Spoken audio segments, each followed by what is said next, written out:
I was thinking about a problem with the use of the term female supremacy. Feminism is the pursuit of female supremacy, but it's a concept many people struggle with because it sounds extreme. Supremacy sounds grand and powerful, striking and dominant, clearly unjust and oppressive when prepended by any group. A bit like this. It had become, in short, an England completely dominated by the female sex. Even the Union Jack had now become the Union Jill, a sad travesty of its former self. But of course it's not really like that. So what is meant by female supremacy? How does it describe the ardent desires of feminists and the more ordinary desires of women?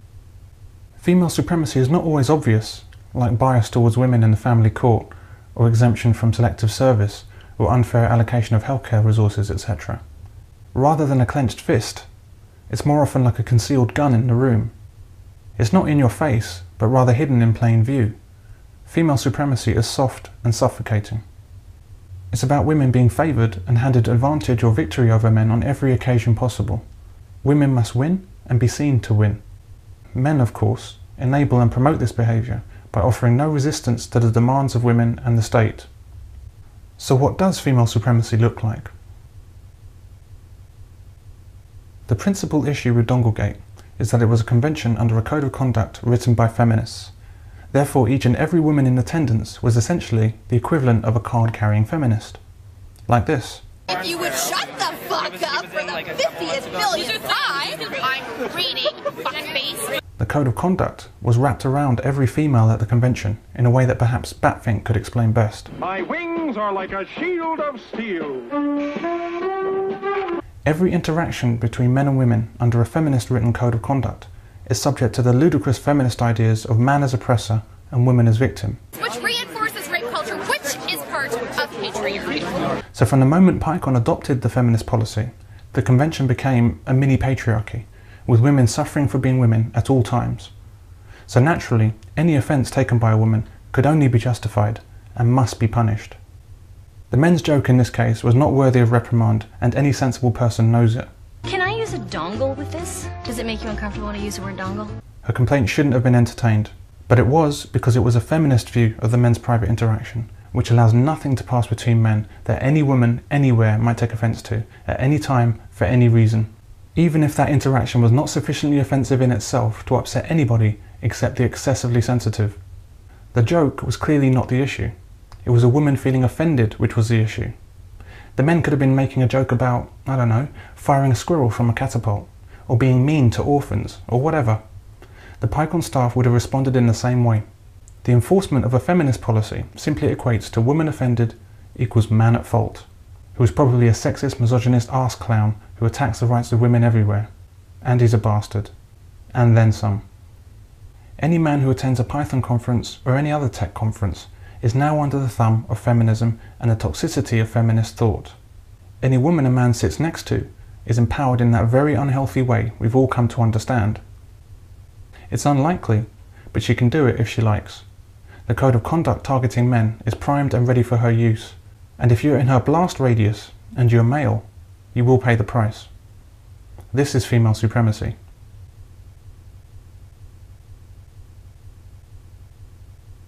So you didn't get the job, huh?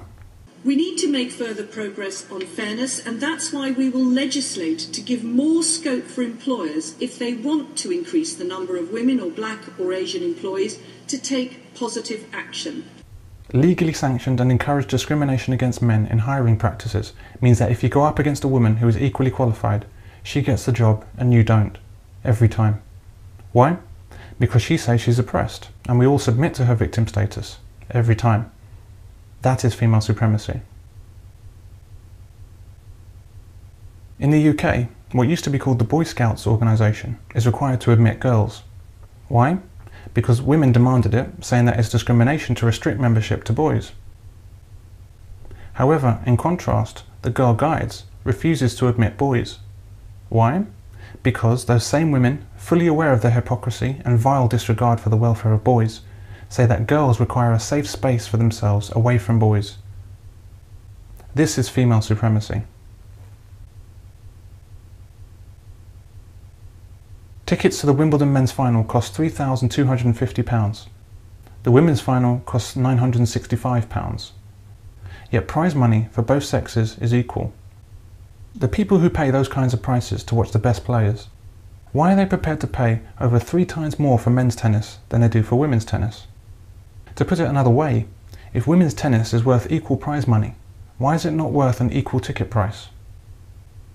Add to this that men are required to play much more tennis than women, with men playing the best of 5 sets and women playing only the best of 3, and that men play tennis at a much higher standard than women, and that the requirement for men to play more tennis means that most male players have no time left to play in the other events like the doubles, meaning that women are able to earn much more than men at events. With all this, what you end up with is very clear, multifaceted discrimination against men in professional tennis. Yet, we pay women equal prize money because of the usual pattern of women complaining and men attending to that complaint. Women complained that it was discrimination against women to pay men more for their greater ability, their greater number of sets played, and their greater audience appeal. And men agreed. When we so clearly discriminate against men, yet women still complain about discrimination against women and unjustly succeed in their complaint, that is female supremacy. A woman costs a man 10 years of his life due to a false rape accusation. She's not prosecuted nor required to give back the money she was awarded for the rape that never happened. The media has not so much as a harsh word for her and only ponders the question of, should she be prosecuted? You couldn't make it up, but this is female supremacy. The girls go to college and the boys go to jail. Women significantly outnumber men in universities and have for many years, yet universities still provide no unique men's resources, no men's offices, no men's departments, no men's advice centres. Women, however, are oversupplied with services aimed to help them somehow overcome their numerical superiority on campus. Where female advantage is honoured and male disadvantage is ignored, that is female supremacy. Where female circumcision of all kinds is outlawed and regarded as barbaric, yet male circumcision is a protected right, that is female supremacy.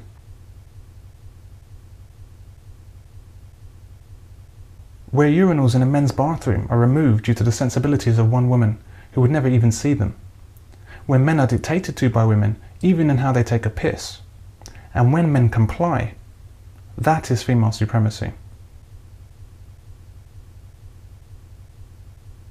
It's already public government policy to not sentence women as severely as men for a given crime.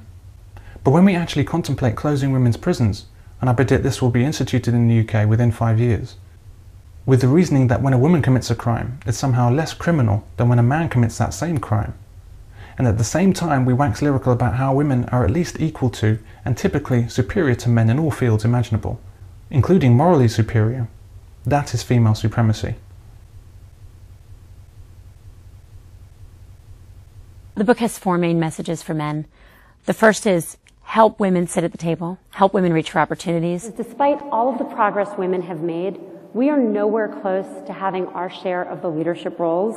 Where a woman can be at the top in industry, yet still behave as if she were at the bottom and ask for more for herself, or at least for her sisters, that is female supremacy.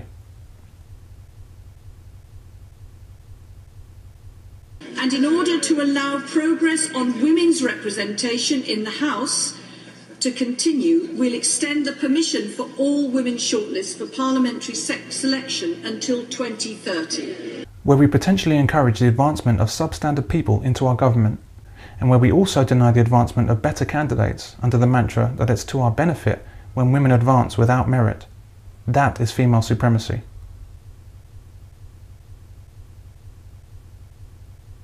When men walk a mile in her shoes while she watches him do it, yet it wouldn't occur to her or to him for her to walk so much as a single step in his, that is female supremacy. When legislation is drafted for the benefit of women and to the exclusion of men, where women are catered to exclusively in our governments and men ignored, where one woman behind one desk can throw the basic human rights of male students and only male students into the dustbin, and where all proposed legislation is scrutinised for any negative effects on women before being signed into law, but no such care is taken for its negative effects on men, That is female supremacy.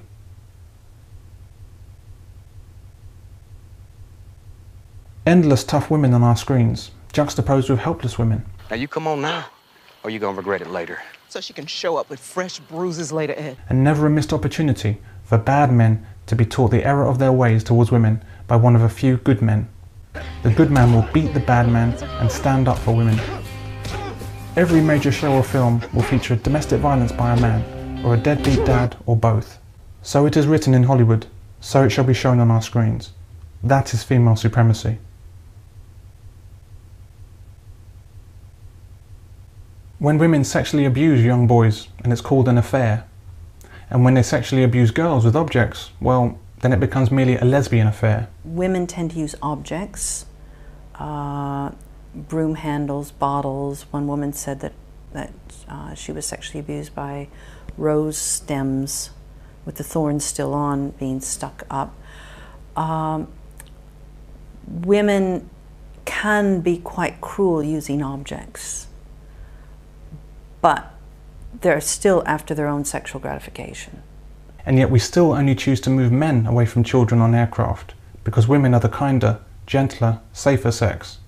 Then that, most assuredly, is female supremacy.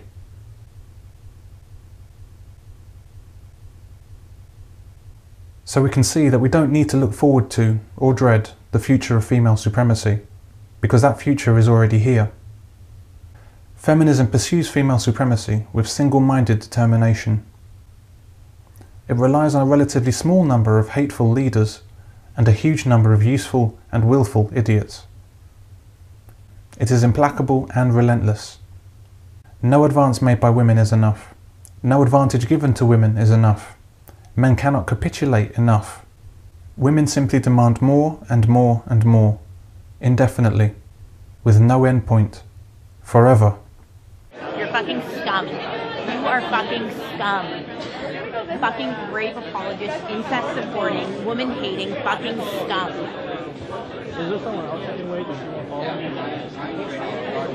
Fucking scum. Yeah, just another. I just want to listen to someone else's opinion. I'm not even on a side here. I just listen to as many people as I can. You know what though? Why would you pay money to fucking support a fucking rape apologist if you weren't fucking one? I never heard him say anything that was. Well, it's fucking scum. Ask yourself honestly, is this the behaviour of a woman oppressed or a woman oppressor?